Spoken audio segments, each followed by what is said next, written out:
Welcome to Insights as a Service, episode 6. This week, I'm joined again by Nick Phillips. G'day, Nick. Thanks for having me. And Nick, of course, you are, for those that don't know, Head of Business for Lightwire, the Trans-Tasman wholesale and channel telco provider of choice. Always with the aggressive advert up front, like it. So this is the fortnightly episode where we go through some news and events. And then maybe put together some sort of coherent opinion on something. And today that something will be NPS, but I won't jump ahead. We will come back to that. Now let's kick off with some news. And just for something different, Nick, I reckon we start with something you would like to discuss. Yeah, I saw this week in the news that Telstra has set a new record for fines after paying the ACMA, which is the Australian Communications and Media Authority, $2.5 million in penalties for failing to upload whether their customers wanted to be have unlisted or silent phone numbers to a central industry-wide database called the Integrated Public Number Database. And because we're in telco, IP&D. IP&D, amongst other things, because no one would have ever heard of that probably outside of our industry, is used by 000 and a month of other government and law enforcement agencies to help people in emergencies, to locate them, send out emergency services alerts for warnings of floods and bushfires, etc. So pretty bad stuff to get wrong. Telstra, in their wisdom, did self-report the breach and were very quick to fix the issues I read. But during that time, people's safety was at risk. But really goes to highlight the need for having someone totally owning that compliance space in your business, particularly as you grow and scale and have more and more bureaucracy and reporting obligations imposed on you. That's it. Like, I think for people scaling up, for people working in entities, MSPs or telcos that are scaling up and really working in that voice space, just understanding the compliance risks that exist. But you said that's a record. 2.5 million sounds like a pretty low record. Was it a record for a fine in that sort of category or surely not a record overall? Not a record for fines as far as fines go, but a record for that category of fine.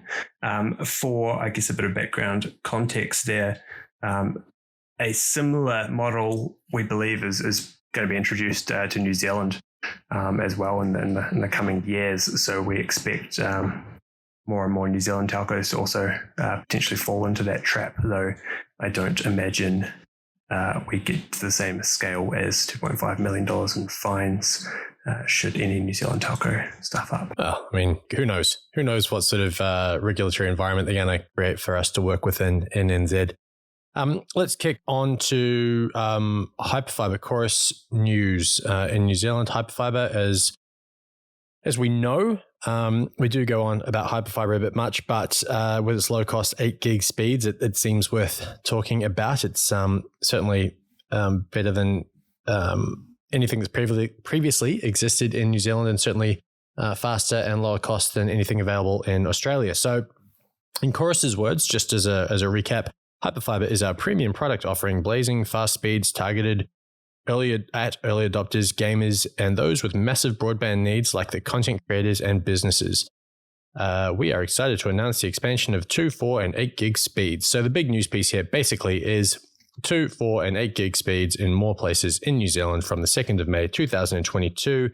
They are going to offer 2 and 4 gig speeds in all UFB 2, 2+, and RONZ areas. Big finding for me in the last week or so is that I now know that RONZ means rest of New Zealand. So there you go, learning. Just another acronym.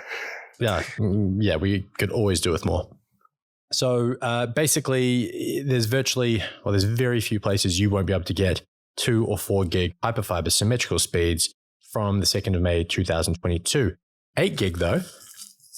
8 gig is going into 18 new exchanges across Auckland and Wellington, plus 2 other areas, those being Blenheim and Palmerston North. So certainly not as widely available, but becoming more available in more metro areas, I would say. And if you caught last time's news as well with those potential tail extensions launching around the same time, we may see more and more carriers offering that. Yeah, that's a good point. Maybe it really is going to be from May onwards with tail extensions and wider availability in terms of tail access. We're going to see Hyperfibre start to really be the service of choice for the business community in NZ. Yeah, I think so. Oh, exciting. I mean, terrifying for a lot of network operators, a lot of bandwidth going to a lot of places, and a lot of decisions to be made about what routers to use, what firewalls to use. But, they're all, I guess, good problems to solve. Yeah, that probably ties in quite well with our piece on chip shortages. Yeah, good point. So look, we actually acquired a distributor of Huawei equipment called Connect Play, we being Lightwire, a number of months back. And it's been really interesting to kind of dive into that world of hardware supply and understanding what is happening in that space. And we're just having a lot of ISPs. I would say a lot. I mean, we're talking, single figures, but certainly, in the range of 5 to 10 who are saying that their existing supplier, Netcom's one that's definitely been mentioned, had initially said that routers, residential gateways mostly, SME gateways, that had DSL capability would be available in May. That's now been pushed back to September 2022. Even non-DSL versions, we're seeing pushbacks, dates being pushed back on delivery of those options. So it's kind of carnage out there. We actually just got in our last shipment of the Huawei DG router, which is a Ethernet DSL capable router. We can't get that anymore. And the next version of that, the next model up, won't be available for 6 months. So logistics, chip shortages, it's a tough space.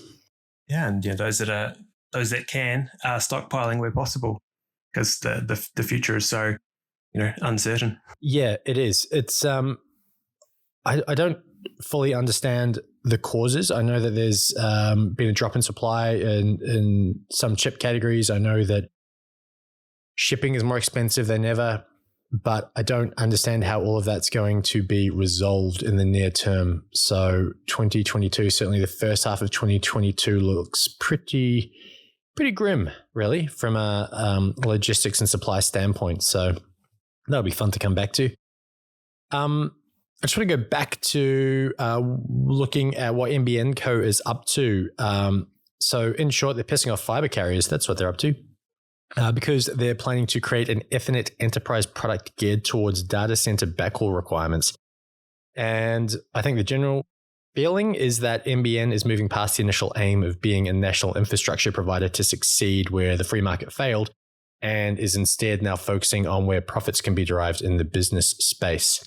And we did see the same. We saw the same with Chorus. And that has actually been good for competition amongst carriers and has driven down the cost of those services. But I think the key difference is that in NZ, the core aim of the UFB rollout has been achieved. We've got fiber to the premise, services up to 10 gigs offered to the vast majority of NZ homes. NBN, on the other hand, has, I would say, delivered an inferior product and has not completed its rollout and yet is already diverting resources to other initiatives. I also saw on the news that they're doing a whole bunch of fiber to the premise upgrades for free, but can't tell anyone how many and where that will occur. So again, just diversion of probably key resources to deliver on their initial operational narrative has been diluted somewhat. Yeah, and I was actually listening to a Comms Day interview with the outgoing NBN chairman, and he really didn't hide from the fact that privatization of NBN is on the cards within a number of years. And that's, I think, what's quite hard for people to swallow is that a government-funded initiative is building out a network that's going to be probably free of a lot of regulation and certainly not, that's going to use the advantageous position it's got building from the ground up to compete with other enterprises that haven't had that same opportunity. So yeah, we'll see how it all plays out. But for now, certainly diverging from the initial aim, you would think. Something that was actually really interesting, and I've not had it really on my radar too much, but Bevan Slattery's latest, who knows if it's his latest, he does so many things, but Hyper One is a project he's working on, and in the little press release they had, said Hyper One is a go, phase 1A to build a diverse 2,300 kilometre loop connecting Australia's Cloud Alley, quote unquote, between Sydney, Canberra, and Melbourne has commenced and will be ready by December 2022. So the project in total is going to see 20,000 kilometers of fibre connect every capital with 2,000 on and off ramps for regional communities, and has been called Australia's first hyperscale network, which incidentally, is the first time I've used the term hyperscale used by someone other than Mike Jenkins from the Instillery. So that's cool. It's catching on. Good for you, Mike. I'm not 100% sure on what wholesale opportunities are going to exist over this network or the sales strategy behind it, but more capacity from more players can only be good. I think the key thing is this isn't an end, like a last mile play. This is very much about creating genuine high-grade capacity between as many centres as possible in Australia, which I would think would be great in an era where people are wanting to do more remote work, reduce congestion in cities. If we've got that kind of capacity, meaning that probably NBN, last mile access, in theory, could be higher speed, and maybe even that whole CVC problem goes away in terms of NBN backhaul into regional backhaul. But again, early stage, don't know too much about it, but it's pretty exciting. Apparently, Deloitte Access Economics said that the 1.5 billion network was expected to deliver more than 3 billion in direct economic benefits, with much of that flowing to the regions. Last thing I've got in the news category is that we've got another undersea cable almost complete in this part of the world. Southern Cross, which already has the original, the OG Southern Cross cable, says that the Southern Cross NEXT cable, which will expand Australia's global connectivity, carrying an additional 72 terabits of data per second in and out of the country, that has landed, I believe, and is going to go live in the first quarter of next year. This one actually bypasses Hawaii, which means that there is an option to kind of get smart about how you create your capacity to the USA particularly. But, getting rid of that single point of failure seems like a good idea. They had a quote, which I found interesting, saying that the additional capacity is the equivalent of streaming more than 4.5 million Ultra HD 4K videos simultaneously.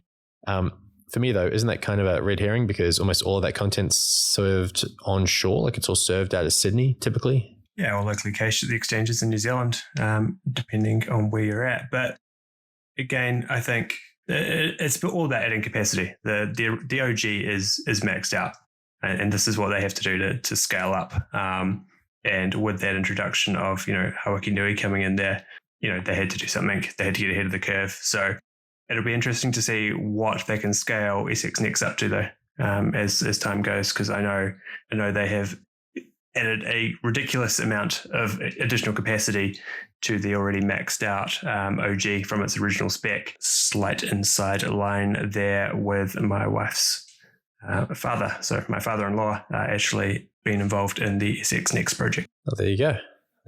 I think they got a lot more years out of it than they thought, didn't they? They would. Yeah.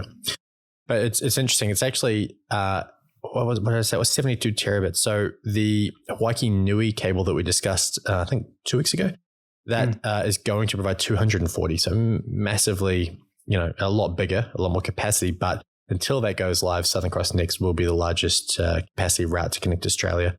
And it's also going to connect Fiji, Tokelau, and Kiribati. I don't know how to pronounce that. I need to. There you go. Kiribati and Kiribati, two different places. Would have to refer to my good cousin Google to tell you. Yes, we need to look that up. Write in, let us know. Answers on the back of an envelope. Okay, cool. Shall we move on and talk about NPS? Yes, let's do that.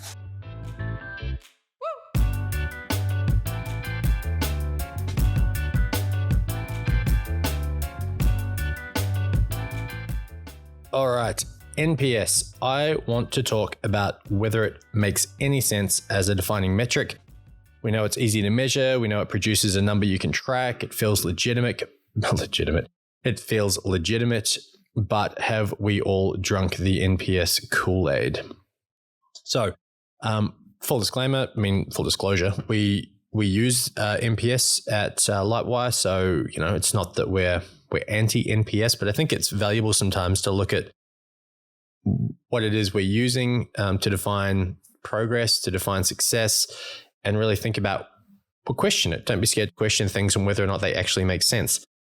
So in that vein, I recently read an article from 2017, so not too recent, but it was called Net Promoter Score Considered Harmful and What UX Professionals Can Do About It. It was by a guy called Jared M. Spool, and I found it pretty thought-provoking. So then I jumped in and did a bit of a deep dive and found a range of other articles that had pretty similar sentiments. So look, just to paint the picture, it's just in case anyone here has been under a rock and doesn't know what NPS is. Net Promoter Score, or NPS, has been around since 2003 when a marketing consultant named... Here's a quick plug for Lightwire. We made this podcast to really drive home the point that we are here to promote MSP growth and support our partners in unique and meaningful ways. If you're a new listener and don't know much about Lightwire, check out lightwirebusiness.com and get in touch if you think we may be able to help drive your business forward. Enough said, no one likes ads. Fred Reichheld? I'm going to say Reichheld. Fred Reichheld lit the business world on fire with a Harvard Business Review article called The One Number You Need to Grow. He asserted that by asking a single question, a question aimed at determining the organization's customer loyalty, management could take the pulse of their customers' feelings towards their business.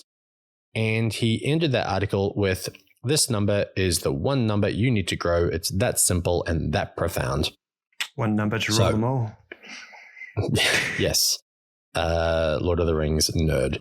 The NPS statistic falls between -100 and 100, with a score of -100 signifying that everyone in your sample is a detractor, and a score of 100 signifying that everyone in your sample is a promoter.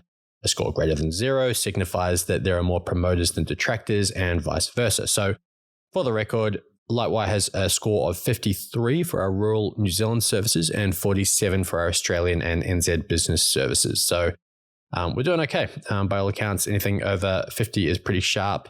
So we'll take that. But most business leaders you talk to will state that NPS and eNPS are key success metrics, and things are no different at Lightwire.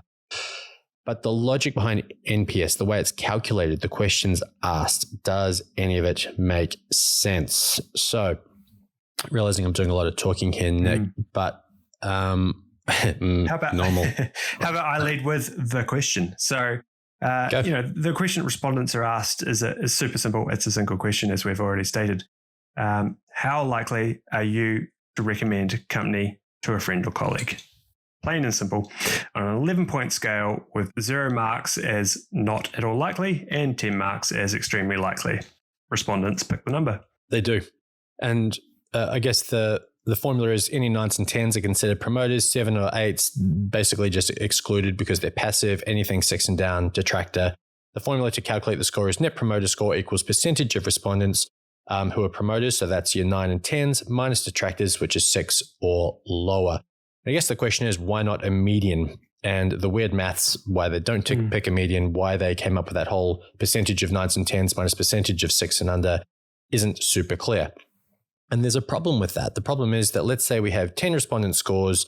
The data is 0, 0, 1, 4, 5, 6, 7, 8, 9, and 10. The average of those numbers is 5. So that sounds okay. But if we actually use the Net Promoter Score maths as 20% minus 60%, that gives you minus 40. So NPS tells us that a neutral score won't promote your business, so it needs to be considered a detractor, and it just ends up making a much worse picture than a median would. And again, if you're not sure why the maths are being constructed that way, it's kind of confusing as to why we've all locked ourselves in. To put it another way, because I'm not sure that was super clear, if 10 people give us a 0, we get a minus 100% NPS score. So let's say that gives our dev team, design team, product team, whoever else, a real kick in the ass, and they make some great improvements. And those same 10 people, a few months later, give us a score of 6. Our NPS score is still minus 100. And I feel like if we're using this as a key benchmark metric, shouldn't we be using something that's, I guess, sensitive enough to those changes, allows them to be reflected? Because what we see in that situation is that we haven't done enough to make those people promoters. So that's fine, but it provides no insights into year-on-year improvement. Like how is 6 equal to a 0? That's what kind of gives me. And if everyone gave you an 8, your NPS score would still work out to be 0. Yeah. So, which says you've got an equal amount of detractors as promoters, I guess, at that point, when really everyone's giving you an 8, which sounds pretty damn good to me. Yeah. And I think there's ways to play with the numbers too, right? And I think this is the other thing. It's actually something I think a lot of people are aware of, because when I posted our numbers for NPS on LinkedIn, a lot of people said, yeah, but when you're asking that question, are you asking that when they're new customers, when they've just bought from you? Are you asking a selected subset of customers? People can play with the numbers.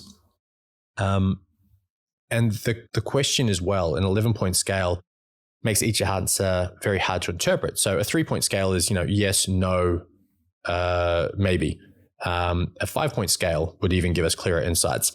But one person's 6 is another person's 8. Have you ever picked a 7 instead of an 8? And if so, why? Could you explain that? It's a hard one to quantify. It's a bit like golf, Sometimes you just have that feeling. It's a 7 or it's an 8 iron. You don't know the distance. You just know that gut feeling that I'll get it on the green. And some people probably just pick 7s over 8s. I guess the other thing here is another point I made is, should we ask about the future or the past? So in this article, they talked about how Netflix said, have you recommended a friend or family member to Netflix in the last 12 months or 6 months? I can't remember the phrase, but that gives you proof of observed behavior. What we're asking about is like, would you or will you? We all say we're going to do lots of things, but the things we have done count more. And I guess the extra part to this is, when you say you will, we need to understand why. What are your drivers? And yeah, so I think we can't derive much from even a single number if we don't understand the drivers behind that number. And I think, again, we can, as a business, be quite good at just assuming, oh, we did this thing this year and that's why it's gone up. But it's not very scientific. The response rate as well, right? Like we got 30%, I think, response rate on our rural survey last year. But if you get 30% responding, what do the other 70% think? And how do you take that into account? Yeah, I think engagement's such a critical one to measure as well, because, you want those people engaged with your business. They're going to be probably buying off you more frequently, but depending on your industry and what you're selling and the frequency of that, that's a hard one to, I guess, include in a formula. It'd be too subjective, but would be nice to, I guess, perhaps see in the fine detail of what makes up someone's NPS score as their engagement rate. Yeah, it would be quite transparent. Yeah, just for transparency. Yeah. Yeah. And the follow-up question is really where the value is, because the follow-up question is what's going to give us that answer I referred to before, which is the driver behind the number you gave. The number's fine, but the driver. So can you explain why you gave the number you did? So I think it's when we try and derive NPS or an NPS score, there's got to be a second question that follows up to it, because a single number to define customer experience loyalty is always going to be flawed. I think in writing this, I realized that the only real key benefit of NPS as a model, because I'm sure there's a number of other models, is the fact that so many businesses have adopted this, that it gives us, even though we're all playing to a weird set of rules, they're the same set of rules for everyone, albeit, again, that people can have different sample sizes, ask the question to different customer segments at different times. So there's maybe not quite the same rules, but by and large, at least the formula is the same for everyone. So when we get this number, we can look to the company over there in the same industry and go, oh yeah, we're doing all right, or uh-oh, we're not so great. That's really the benefit. Yeah, I think it ties in well, because a single number, not a great measure, but everyone does like to use the latest and greatest. So hence why we've landed on NPS. But, if we look back at perhaps CSATs or customer satisfaction scores, which were around, long before NPS ever existed. And I guess for those that don't know what CSAT is, that is basically how would you rate the overall satisfaction with the goods or service you received? Kind of question that you get after an engagement, perhaps a support ticket, given that most of our listeners are potentially MSPs or engaged with their IT departments. The respondents would usually rank them on the old 1 to 5 scale, 1 being very unsatisfied through to 5 very satisfied, 3 being neutral. And then I guess I'll break it down how that actually works, because it's probably worth just comparing how the calculations work. So the results can be averaged out to give a composite customer satisfaction score, and those CSAT scores are usually expressed as a percentage scale, 100% being total customer satisfaction and 0 being total customer dissatisfaction, though I do expect if you had zeros all the way through, you might not have any customers left. To do this, only responses of 4 satisfied and 5 very satisfied are included in the calculation, as it's been shown that using the 2 highest values on feedback surveys is the most accurate predictor of customer retention. So the mathematical formula, number of satisfied customers, 4s and 5s, divided by the number of survey responses, times 100 equals percentage of satisfied customers. So again, taking into account that engagement rate. And that tells us something very different to Net Promoter Score, right? Which is how happy are people right now with the experience they've just had versus, how likely are they to promote us in future or to advocate on our behalf? Yeah, it's measuring that short-term loyalty and experience versus that, long-term customer loyalty and happiness in the business as a whole that NPS delivers. And I guess to summarize, there's nothing wrong with either of those. They're great, but neither one is a single source of truth. We need to be looking to gain insights in a number of places and flesh out the reasons behind the scores that were given. And I think the only thing that goes against all of this is probably customer burnout from being asked to rate every single experience they have with every single company they engage with at every single point through the customer journey, to the point that everyone's probably had enough. I think we need to keep in mind that we touched on before that the NPS is a single metric. What could we do if we combined NPS and CSAT? If we did that, then the survey results would help compare the scores before and after implementing those changes across the business, because we've got that short-term and the long-term metrics there to work from. Ultimately, by combining those two, you're going to see better customer outcomes. You're going to see your business grow greater, and immediate actions on those negative responses to keep your customers happy. And I guess that would flow through to NPS detractors being slightly less in the long run. Done. All right. Well, let's leave NPS and by association CSAT there for this week. Nick, thanks for joining me. We are available individually on LinkedIn. Nick Phillips, 2 L's on LinkedIn, or Nick at insightsasaservice.fm, Brendan at insightsasaservice.fm. Brendan Ritchie, of course, on LinkedIn. If you got any insights, any ideas, any suggestions, any feedback, anything you can teach us about NPS or CSAT, would love to hear it. This is also, I should say, the last episode for the year. So thank you everyone who has tuned in for the last couple of months. It's been fun to kick this off. Look forward to catching you all in 2022 for more guests, more news, more opinions. We'll see you then.